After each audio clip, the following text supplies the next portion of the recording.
So yeah, Jen asked me to come in and talk about creativity. And I guess for me, what the kind of weird concept of that is that you guys have got creativity, we've got creativity. If I talk to my mum about creativity, then she says, well, parenting can be creative. And if I talk to my boyfriend, then a footballer can be creative. And if I talk to my brother, who works for Sony, then music can be creative. And in all of those different ways, it absolutely can be creative. And I think so, according to the Oxford English Dictionary, creativity is relating to or involving the use of imagination or original ideas in order to create something. But I think for you and for us, what it's actually about is finding a lateral solution to a linear problem. So our clients tend to be linear people in linear worlds, and they are looking to pay somebody else to find a lateral problem or a lateral solution to that linear problem that they have.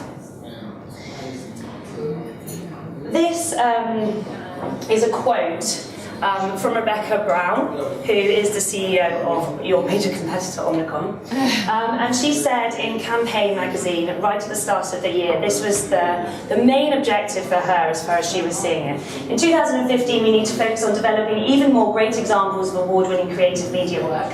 To achieve this, we need to ensure that we have the right mindset in the business, are collaborative in the way that we work, and open to trying new things without the fear of failure.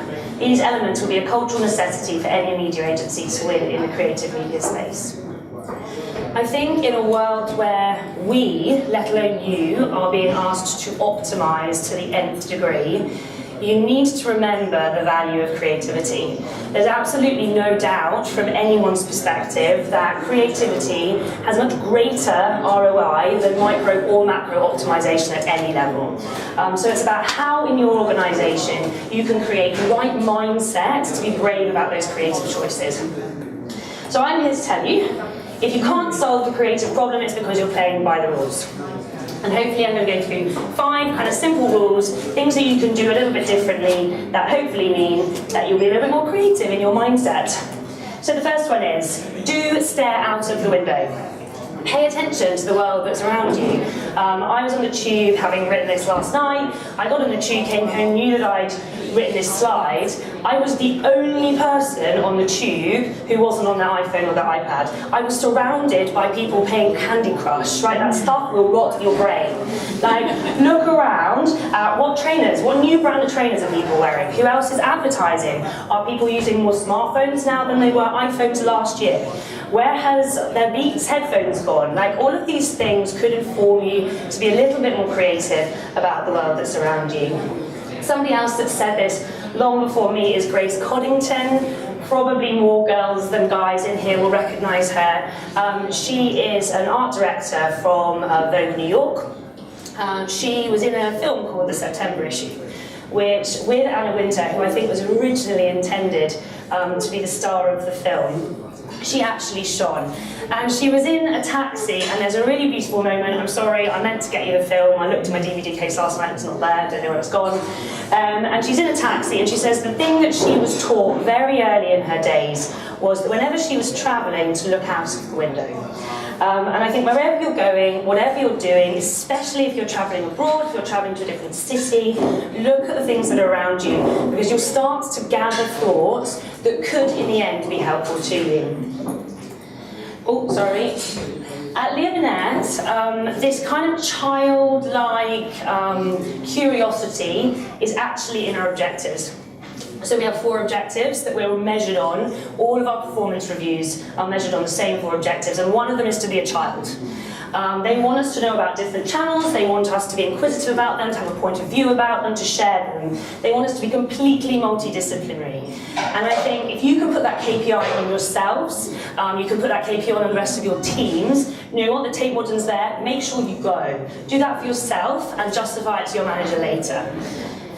The reason for this is because ideas are not what we think they are. They're not sparks or light bulb moments or eureka moments. They are something that Stephen Johnson, and that's a guy that I'll come back to later, they are something that he calls a slow hunch. And the reason that I got Darwin on the screen is that Darwin wrote in his own autobiography that the theory of evolution came to him in a moment.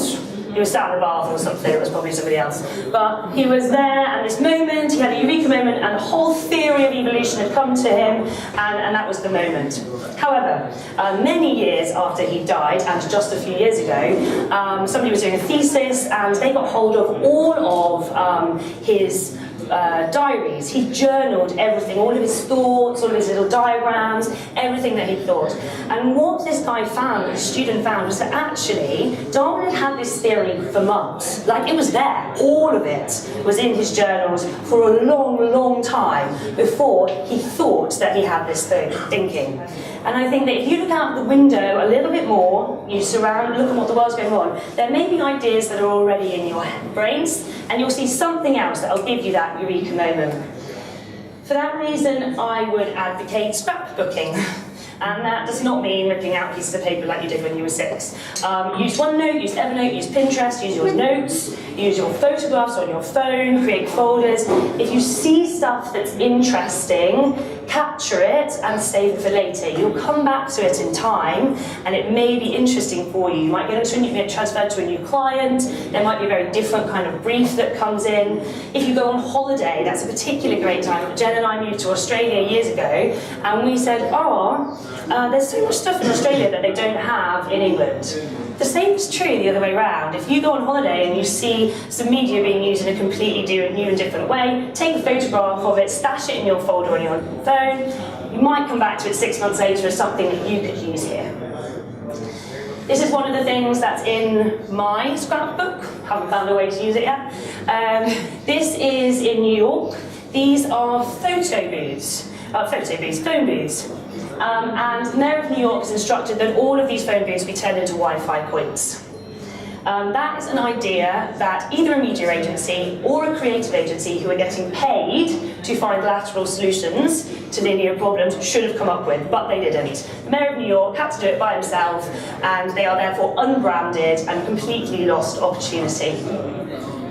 What this, I think, talks to, and this is one of the first exercises that I've got there, is think about the trends that are happening in the world. So we're actually looking around, what trends are happening, and how can that be used to inform your creative? This is an exercise to help you do that. I think I've got an exercise for each point, but we'll see. So this is, how is the world fundamentally changing, and what does the answer mean for your current situation? So look for a truth or a trend that is inevitably happening. Pose it as a question, and then think, what will happen, what will fail, what are the opportunities, and what is the action that's needed? So, for example, you could say, what if China became the greatest economic power? It's definitely going to happen, so what does that mean for your brand? Or you could think, what if the Western population is progressively ages? We know that that's going to happen. What does that mean for your brand? Harper's Bazaar is a brand that only puts people who its own readership is on the front cover. Brilliant, I love that. I'm trying to encourage my clients to do the same and to reflect what they're seeing. How would you buy media differently if you knew that your target consumer is going to age? This is an example of how I used this kind of exercise previously for a client. So I'll play this and then I'll explain.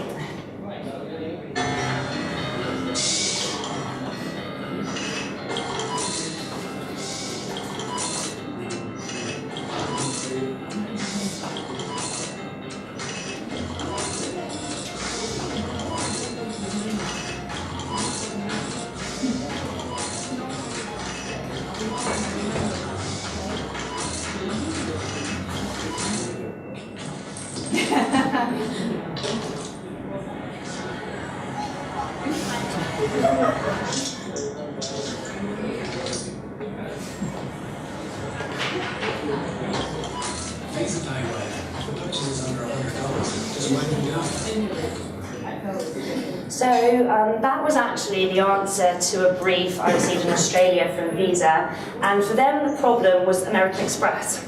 American Express had done this fantastic deal with all the banks in Australia, and any time you got a new Visa or MasterCard, you got given American Express Companion Card. Now American Express knew who you were because they've got a direct relationship with you where banks don't.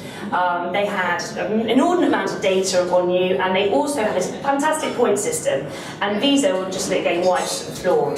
So they said, we really need to fight back. And anything that we could think of on a normal trajectory just wouldn't have realised the business objectives that they had. So we said, let's look at the trends, what's actually happening underneath, and actually really, does it matter about American Express when actually what's happening as a trend is everybody's moving away from cash and they're moving to card. There isn't this near-field technology that's coming out. At the time, PayWave and PayPal, it just wasn't a popular thing like we have now. And we said, if you really, really want to compete with American Express, then for the moment, don't think of them as your competitor, think of cash as your competitor. Steal a portion of that pie, get people using this technology, and American Express won't be able to catch up, because American Express don't have the global infrastructure that they need to be able to do this. So actually, through looking at the trend and how you can look at what's happening in the world, you can actually answer briefs in a slightly different way. That leads me to this gentleman. His name is Grayson Perry. He is a transvestite ceramicist. This, I love, is a Venn diagram. It's how you define your art. It's things you like the look of, things that hipsters have not noticed yet, and things you care deeply about. I think it's fantastic. He said in his Read lecture, and I'm going to read from here, he says, originality is for those with short memories. All those suggestions are out there in the world waiting for you to use them. Why ignore them and insist you have your own? And that leads me on to rule 2, and that is copy. Do copy. We live in a world where pastiche is criticised, where fakes or rip-offs are criticised, but actually this derivative work, I would suggest, is probably the best way to some great new stuff. Even Picasso says not only do good artists copy, great artists actually steal.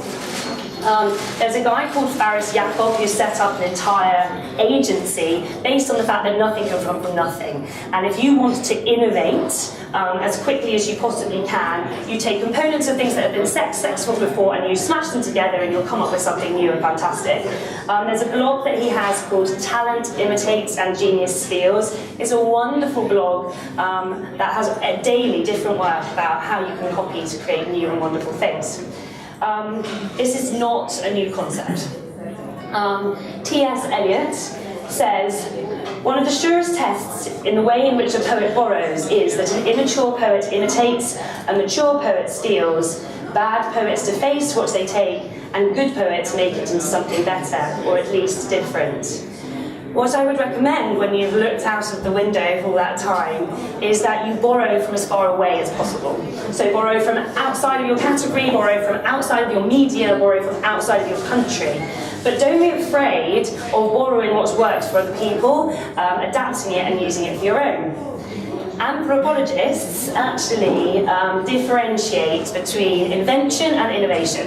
So invention is something completely new. You are all innovations. You are innovations of how your DNA was copied and how something far more beautiful than the individual parts came together. You can tell your parents that. Get over the idea that copying is cheating, because it's absolutely not. Loose copying from far away leads to mistakes and errors that actually leads to something that's beautiful. One of the ways that you can do this, another exercise, is about hats. Sometimes when we have workshops, we put hats on with famous people's heads on. And it's about thinking, what would this person do to answer my solution? You don't have to do it with people, by the way. You could do it with brands. So you could say, what would Innocent do? What would McDonald's do? What would Dollar Shave Club do? And think about, I buy my media this way, fine. What if I was this company? How would I buy it then? What would I do differently? What ideas would I be suggesting to my client? You're now going to get the most obvious case study of all time, but there is a reason. If Richard Branson was smashed together with Red Bull, what would we get? We'll watch the video, only because every time I watch it, it makes my stomach feel funny. I love it.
forward, we're going to see more and more, obviously, of this. I think had this have been put into Cannes, it would actually have changed the awards forever. It has a perfect organising thought, it's channel neutral, and the collaboration that goes into it in terms of creativity is kind of second to none. This is a quote from their actual website. The Stratos team was composed of world-leading experts in medicine, science and engineering, including a former NASA crew surgeon, record-breaking aviators and designers of some of the most innovative aircraft ever produced. And that leads me perfectly to my next point, which is about connecting rather than protecting your ideas if really you want excellent creativity. Point 4, are we on point 4 yet? Point 4, either be a geek or hang out with them. That doesn't mean necessarily creative technologists. It doesn't necessarily mean data and CRM. It means anybody who knows more about their subject than you do.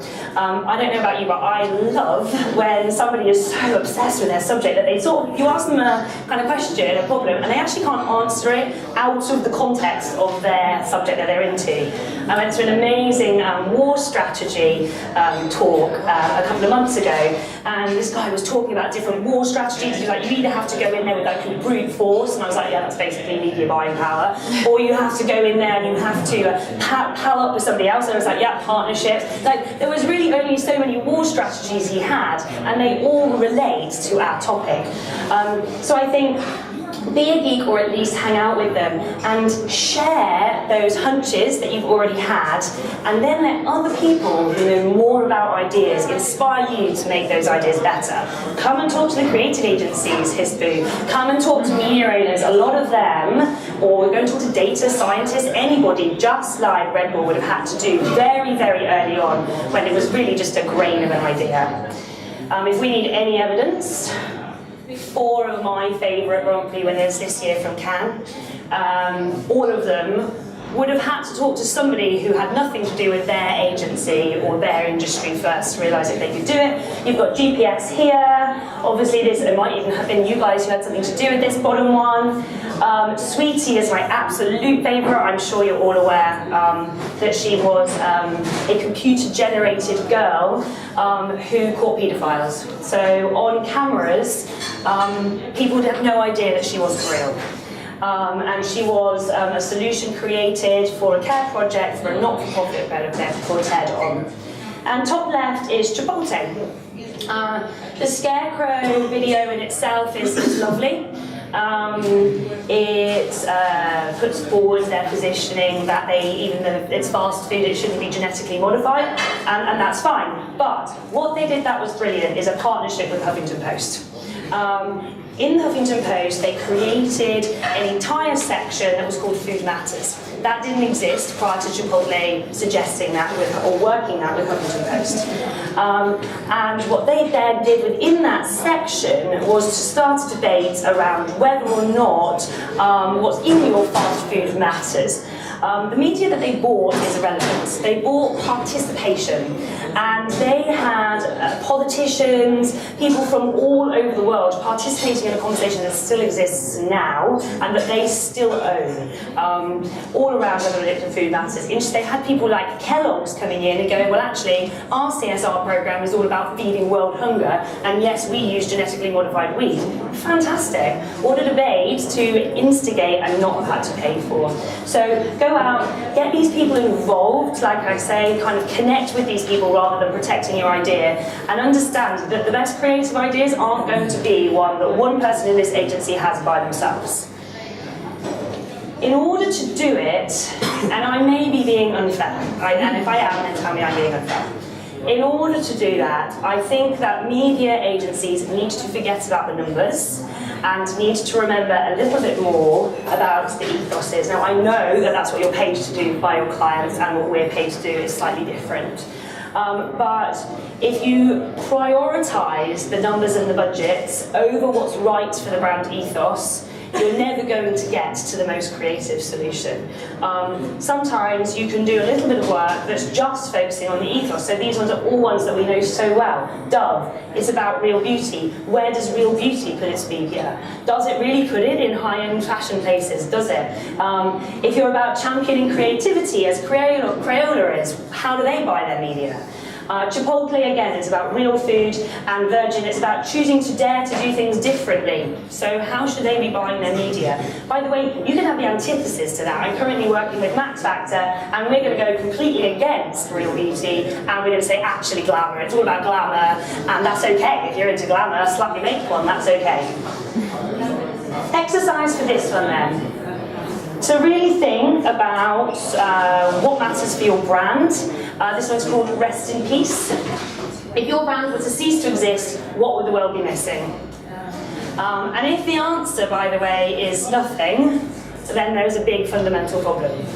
Another way that you can do this one is through a brand attic. So if your brand attic was on fire, what 2 things would you say? What are the 2 things that are most important to you? What I think is interesting about this, I was talking to Jen earlier, I actually went to an agency yesterday in Soho. I really suggest you get them in, they were revolutionary for me. They're called Chord, and they are a group of musicians who realise that no one in advertising or media or creative services has got really any idea about music and how it makes the consumer feel. And they are a group of musicians who set up and they analyse all of the tracks that you have on real musical terms, and they create mnemonics and things like that. They are specialists in their field who can inordinately help anyone to come up with better creative solutions. So, once you've looked out of the window, you've got all of your great ideas, you've copied the ones that you wanted, you've palled up with people who are going to help you, now you need to be brave. This is to tell you that controversy is good. Be brave, be a troublemaker, be a rebel, and don't be too afraid of doing that. This is a quote from Dave Droga of Droga 5. When I started the agency, I honestly didn't have a business plan or a mission statement. I just had a belief in the power of creativity, a desire to try to do more good with our opportunities, and a bravery to do what I think is right and not expected. At the start of this year, I, or one of the clients that I worked with, had a new marketing director come in. And I was starting to think about that obviously I was going to have to put together something, show all the work that we're doing, and I was like, this is just the worst idea ever, because the work is shit. Like, what we have been creating for the last 18 months is crap. We shouldn't be showing it proudly to anybody. And that had come from a series of reasons. It was no quality, we were in a sinking ship, the client kept beating us down every time we did something, they said no, and it had just become part of the course that we were creating the same old stuff. And I was about to present it to somebody as if I was proud of it. So instead, we did a proactive pitch. We went and asked to pitch, we put together completely new work that is where we wanted to get them to in 12 months' time. And instead of showing her the stuff that I'm assuming as a new marketing director she's probably seen, we showed her where we really wanted to get to. And I think that we probably bought ourselves 12 months. But it means that you have to be brave, you have to have the courage and the confidence to do that. And a lot of that is about the fact that you have to understand that people aren't born as kind of as conventionally as we're acting, but it's much more hard work to be a troublemaker than it is to be a performance. It takes more bravery, more hard work. This is the previous agency that I used to work for, TBWA, and this is from Jean-Marie Giroux, who is their CEO. And it's a disruption theory. It's really interesting. He basically believes that you cannot outperform the market if you adhere to its conventions. It's very much the same as the Einstein quote, if you keep doing the same thing over and over again, expecting different results, you're clearly mad, or however that's articulated. Basically what you have here is you have the vision of where you want to go. You have the convention, so that's the widely upheld belief, and you have the disruption, that's what you do differently in the middle to get you here from here. So examples that we did it with, PlayStation. PlayStation wanted to be the biggest selling console in the world. At the time, the convention was gaming is for kids. PlayStation were the first people, through their communication strategy, to bring gaming to adults. That was the disruption. Absolute were a new vodka brand. At the time, the convention was that you talk about your provenance, you talk about whether you're from Russia or Poland, you talk about whether you're made from potato or wheat and what year you're established. What they did is say, no, we're about culture, about art, music, and we don't really care where we're from or what we're doing. That was the disruption. Apple is another obvious one to use. This is a fantastic thing that I actually found just 2 days ago. There's not meant to be an I in there, it is right. And this is a tool that you can use for professional or personal means. I have been wanting to reframe the issue that I never have any money. I spend all my money on things I don't need, and then my roof leaks and I can't fix it, which Jen can absolutely be a testament to. This allowed me to reframe my problem, to look at it in a completely different way, and actually all the things that I'm thinking are problems, it reframes it. It's a brilliant tool. Just go back to your desk, it takes 5 minutes, it's really good fun. I won't bore you doing it now. But the actual exercise. So the exercise for this one, on the theme of bravery, is trying exaggerating things to get to new creative solutions. So, if you make one factor artificially large or another incredibly small. So what if the product that you sold was the most expensive on the market? Would you buy media differently? If it was the cheapest, it was completely free, how would you buy media then? And I'm by no means thinking that you'll actually come to those as conclusions to what you'll do. There again, just borrowing on new ideas that you'll come to and coming to something that's a little bit more interesting.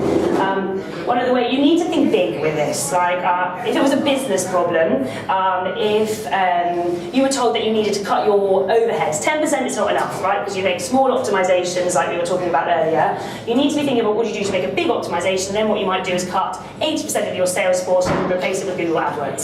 Like, you need to be getting that far away with the solutions to these exercises and then coming back again and seeing where you get to. So, 1, 2, 3, 4, we've done 4. Last one, bunk off. Bunk off and have sex is where this is going to go. You're about to see the most conventional slide ever in a creative presentation. But to premise it, if we were in the box, when we were talking about the trends of start, so we're looking out in the world and we're thinking about trends, that is going down underneath the box. It's thinking underneath the box. The one that we've just talked about, enlargement, that's aiming high. So that's getting out of the box here. But what we haven't really looked at yet is that lateral solutions to the linear problem. So how do we go out of the box this way? And the problem is that we are humans. And based on behavioural economics, we are much more risk averse than we are pleasure seeking. So often we're to blame, just as much as our clients are, about this kind of new thinking. And the reason that you need to bunk off is because nobody ever has said, I have my best ideas whilst I'm sat at my computer looking at an Excel spreadsheet. No one. I have my best ideas brushing my teeth always, in the morning. And I think that the reason is because I've worked really hard on the project during the day. I've gone to bed, I get up, I'm still in a lucid kind of thought process. I'm brushing my teeth, always that happens. A girl who sits next to me often has them cycling to and from work, apparently. So you need to get out of the zone, really force yourself to go somewhere in the belief that if you go to pod and actually sit and eat lunch there, you might have a better idea than bringing it back to your desk. Does anyone know the penny drop story? I found this out a couple of weeks ago. It's brilliant. So, the penny drops. This comes from Albert Einstein. Apparently, he was so aware that you have your best thoughts in lucid thinking time, that what he would do is work on a problem all day. He would then sit in his comfy armchair. He'd put his notebook and pen next to him. He would put a penny in between his knees, and he would put a metal tray underneath those knees. And as he drifted off to sleep, just before he was going to go to sleep, his knees would part, the penny would drop, they would hit the metal tray, wake him up, and he would write down his thoughts. Because he understood that that was when he was going to have the best articulations of all of the thoughts that he'd been having. So don't be afraid to bunk off, because it is impossible to see the thinking that we are immersed in. This is the fish. The dog says, "How's the water?" And the fish says, "Fine, sir." And then one fish turns to the other and goes, "What's water?" And he says, "I've got no idea." This is, you really can't think about what you're currently immersed in. Leave. We go back to Dave Droga. Does anyone know, by the way, actually why Droga 5 is called Droga 5? Do you work with them? Again, I found this out last week. So, Droga 5 is the 5th child of the Drogas, and he went to school and they all had to have their name badges sewed, or their names sewed in, and so his mum just sewed Droga 1, Droga 2, Droga 3, Droga 4, Droga 5, and that is why it's Droga 5. She was clearly the least creative woman on the planet. Droga said, I really believe we should spend less time thinking about advertising and more time being interested and real individuals. Of course we should know where we have come from and what's going on, but I think inspiration comes from outside of our industry. And that, of course, neatly leads us back to, if you bunk off, you will be able to look out of the window. If you look out of the window, you will have better ideas to copy, you will find better people to help you make those ideas real, you will be able to be braver in presenting those to your clients, and hopefully those ideas will have sex. Now, I've got a final video to play to you, but it's got a voiceover. I'm just wondering whether we can turn the volume up a little bit. Was everyone able to hear the volume before? Not on me, on the overhead stuff. Shall I just play? I think it's just the mic that you can. Let's play. I can circulate the video, maybe people up close can hear it, but we can circulate the video later. This basically is about the summation of all of those things coming together, about ideas having sex, and this really summarises it. It's a guy who's written a brilliant book, all based on where good ideas come from, and this is his summation video. For the past 5 years, I've been investigating this question of where good ideas come from. It's a kind of problem I think all of us are intrinsically interested in. We want to be more creative, we want to come up with better ideas, we want our organizations to be more innovative. I've looked at this problem from an environmental perspective. What are the spaces that have historically led to unusual rates of creativity and innovation? And what I found in all of these systems, there are these recurring patterns that you see again and again that are crucial to creating environments that are unusually innovative. One pattern I call the slow hunch, that breakthrough ideas almost never come in a moment of great insight, in a sudden stroke of inspiration. Most important ideas take a long time to evolve, and they spend a long time dormant in the background. It isn't until the idea has had 2 or 3 years, sometimes 10 or 20 years, to mature that it suddenly becomes accessible to you and useful to you in a certain way. And this is partially because good ideas normally come from the collision between smaller hunches so that they form something bigger than themselves. So you see a lot in the history of innovation, cases of someone who has half of an idea. There's a great story about the invention of the World Wide Web in Berners-Lee. This is a project that Berners-Lee worked on for 10 years. But when he started, he didn't have a full vision for this new medium he was going to invent.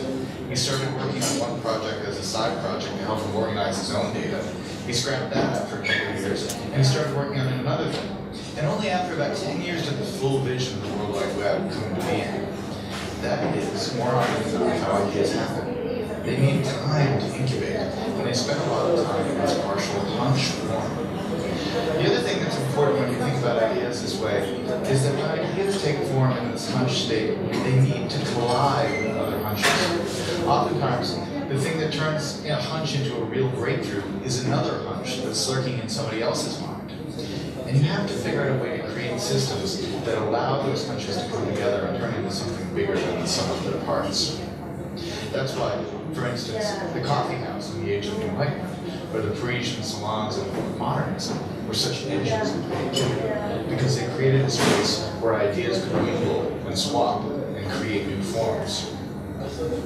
When you look at the problem of innovation from this perspective, it sheds a lot of important light on the debate we've been having recently about what the internet is doing to our brains. Are we getting overwhelmed with an always connected, multitasking lifestyle? And is that going to lead to less sophisticated thoughts as we move away from the slower, deeper, contemplative state of reading, for instance? Obviously, I'm a big fan of reading, but I think it's important to remember that the great driver of scientific innovation and technological innovation has been the historic increase in connectivity and our ability to reach out and exchange ideas with other people, and to borrow other people's hunches and combine them with our hunches and turn them into something new. That really has, I think, been, more than anything else, the primary engine of creativity and innovation over the last 600 or 700 years. And so yes, it's true we're more distracted. But what has happened that is really miraculous and marvelous over the last 15 years is that we have so many new ways to connect and so many new ways to reach out and find other people who have that missing piece that will complete the idea we're working on, or to stumble serendipitously across some amazing new piece of information that we can use to build and improve our own ideas. That's the real lesson of where good ideas come from. That chance favors the connected mind. I love that line, the chance favours the connected mind. I would suggest if there's one thing that you can do, it is about connecting the ideas that you have rather than protecting them. It's probably going to lead you to the greatest creativity. Thank you.